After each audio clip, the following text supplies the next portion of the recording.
So we got let's launch this video up. We got the Young Bucks are finally doing the CM Punk story 2 years too late. I don't know if they can make a comeback. Maybe put on great television, something like that. But people don't watch AEW, like bro. Also, they be coming on at 10 o'clock. I be watching Netflix. Get ready to go to Love you. Temukan Anya stuff like di that. HPmu. Scan logonya sekarang. Running mad. Man, there ain't nothing worse than too little, too late. Now, before I get into this video, I'm trying to hit 5,700 subs before the end of the week. I need about 100 more people to hit that subscribe button. I would definitely appreciate it if you hit that subscribe button. Make Yes, sure I'm y'all talking to subscribe. you. And if you Like, don't, comment.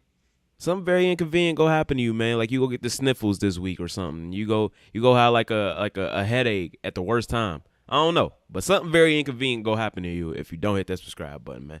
So, the Young Bucks, they are going on a heel run, and I'm here for it. If you've been a fan of this channel or a supporter, I should say, if you've been watching me, you know I'm not necessarily a fan of the Elite, the Young Bucks, Hangman Adam Page.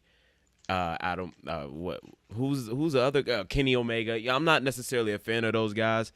Growing up, I was always told that this is the best wrestlers. These are the 5-star matches and all this and that. And now I finally got a glimpse of it, and they are not those guys to me. I'm sorry, they're just not.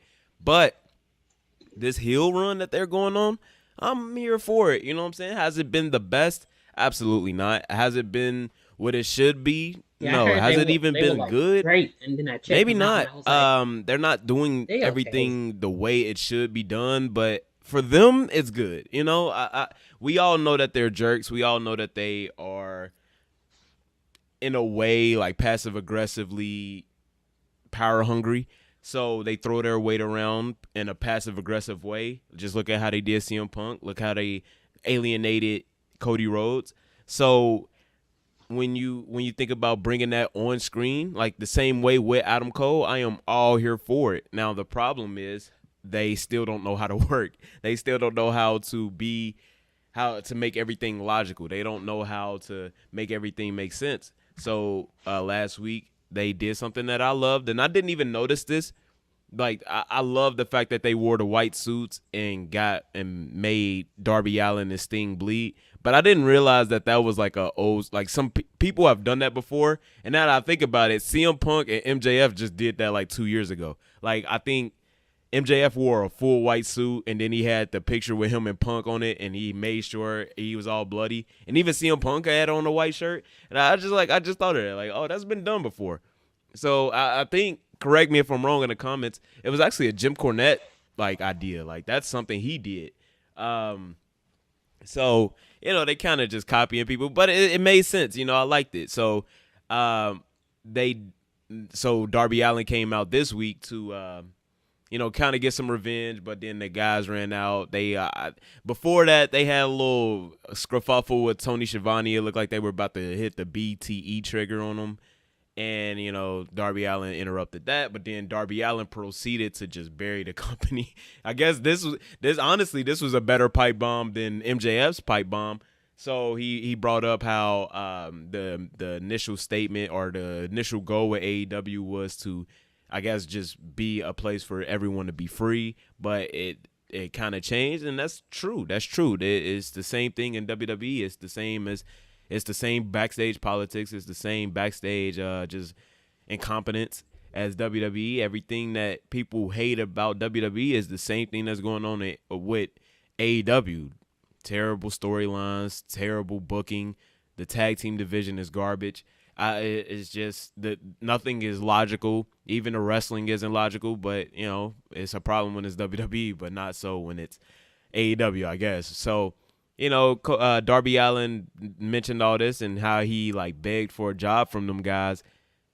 And then he got Cody Rhodes a pop, man. And that's why it needs to be OGs in that backstage. It needs to be people in the backstage to tell these guys, like, no, you don't put over Cody Rhodes, the biggest star in the other company, over on your show when he left you guys. Like, you don't do that. You don't do that. You're not supposed to do that. So he got Cody Rhodes over. He basically said that he basically said that the only EVP that would give him a chance was Cody Rhodes, and he buried the Young Bucks, which made sense. But at the same time, as Jim Cornette said, he mentioned nothing about being attacked last week. So it's they're doing what they need to be doing, but they're not doing it right. And also, it's about 2 years too late, man. Like, this was supposed to be it. CM Punk would have delivered that, right? CM Punk knows how to blur the lines, but you got Darby Allin doing it. And I love Darby Allin, but it's not necessarily like we don't believe that they're backstage fights. Like we don't, like, they had it perfect. Like, we know there was a fight between the Young Bucks and CM Punk. We know that there's real life heat between these two people. Like, you could make the argument that feud of the year in 2022 was Matt Riddle and Seth Rollins, because we knew that there was real genuine heat between the two.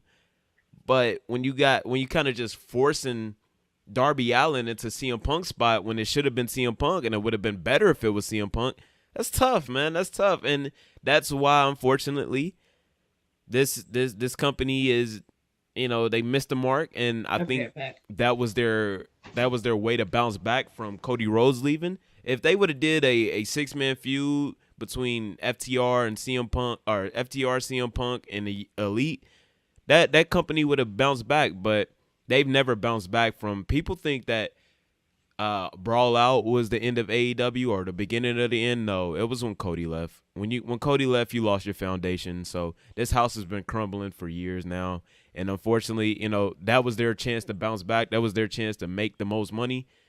But nope. We'd rather have a 7. What do they have? 7 matches with the Death Triangle.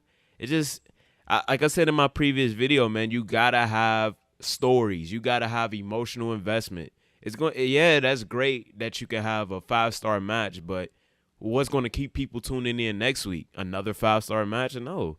People I'll just catch the highlights, as y'all do.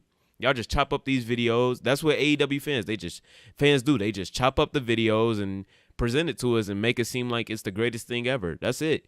But that's not going to make people tune in. That's just going to make people tune in to Twitter. That's just going to make people tune in to YouTube. The stories, although like WWE, you could say with WWE, they lean too far into stories, or just like the promo work and the drama, and not enough into the matches, which I can get with. But I prefer that over. I honestly prefer that over just 5-star athletic matches or whatever they be doing. Like, I'd rather watch a Bloodline segment than a Bryan Danielson match. I'm just being honest with you, because every time I go into the Bloodline segment, I can notice something new, and the replayability of it is amazing. Like, I can go back and watch those Sammy segments and like catch something new, or just like relive it and feel the same way. But when I go back and watch a 5-star match, it's like, yeah, that's great, and that's amazing, and it'll make me feel. I'll make me feel good about loving the sport, but again, it's not going to. There's no emotional investment in it, so that's what AEW is severely lacking, and they missed the mark here, and that's just what they do. That's what they do. I think if they had a little bit of WWE in them, where they focused in on the stories, things would have made sense, and they put personal pride to the side, as a Seth Rollins is doing, as a Cody Rhodes is doing, working together. That's what's best. That is what's best. And like, what's the best thing going on right now? Like, Drew McIntyre trolling CM Punk, because although there may be real heat between the two, they're putting that to the side to make good business. Like John Cena and The Rock, although there was genuine heat between the two, they're putting that to the side to make good business. Like, the Young Bucks CM Punk didn't need the Young Bucks. The Young Bucks needed CM Punk. and they missed the mark. And now Darby Allin is trying to fill in CM Punk's spot, but it's just not going to work, unfortunately. But y'all let me know what y'all think about this in the comments. I'm done rambling. For more rambling, hit that subscribe button. Again, I am trying to hit 5,700 subs before the end of the week. I definitely appreciate it if you hit that subscribe button. Have a beautiful night. Sub to Act. Make somebody smile tonight, today, whatever.